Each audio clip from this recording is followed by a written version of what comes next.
আমরা সৎ কাজের নির্দেশ দেব, অসৎ কাজ থেকে নিষেধ করব, কারণ আমরা আল্লাহর কাছে রিওয়ার্ডটা চাই, আল্লাহর কাছে সওয়াব চাই, আল্লাহর কাছে নাজাতের ব্যবস্থা আমাদেরকে করতে হবে।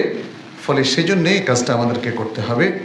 আল্লাহ সুবহানাহু ওয়া তাআলা বলেন, ইন্নাল্লাযীনা আমানু ওয়াল্লাযীনা হাজারু ওয়া জাহাদু ফি সাবিলিল্লাহি উলাইকা ইয়ারজুনা রাহমাতাল্লাহি ওয়াল্লাহু গফুরুর রহিম। নিশ্চয়ই যারা ঈমান পোষণ করে এবং যারা হিজরত করেছে, ঈমান পোষণ করেছে এবং আল্লাহর পথে যারা জিহাদ করেছে, তারাই হলো যারা আল্লাহর রহমতকে প্রত্যাশা করে এবং আল্লাহ তাদেরকে ক্ষমা করবেন এবং আল্লাহ করুণাময়। আচ্ছা, দ্বিতীয় হচ্ছে, যদি আমরা এই কাজটা না করি তাহলে পরিণতিটা কি? ইকাবুল্লাহ, আল্লাহর শাস্তি। ফলে আল্লাহর শাস্তি থেকে বাঁচার জন্যে অথবা মন্দ পরিণতি থেকে বাঁচার জন্যে আমাদেরকে এই কাজটা করতে হবে। আজকে যদি আপনি মুনকারাতকে প্রতিহত না করেন, তাহলে এই মুনকারাত এই সমাজে প্রতিষ্ঠিত হবে এবং এর যে অপকারিতা সমাজে সেটা ছেয়ে যাবে। যেমন আমি একটা ছোট্ট কালচারের কথা বলি, ঘুষ কালচার।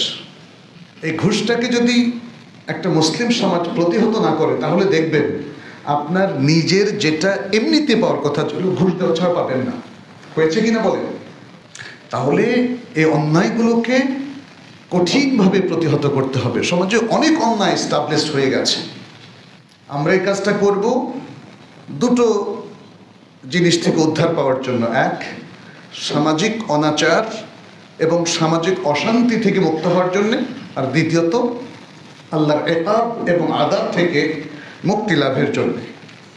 আল্লাহ সুবহানাহু ওয়া তাআলা বলছেন, ওয়াত্তাকু ফিতনাতাল লা তুসিবান্নাল্লাযীনা যালামু মিনকুম খাসসাহ ওয়া'লামু আন্নাল্লাহা শাদীদুল ইকাব।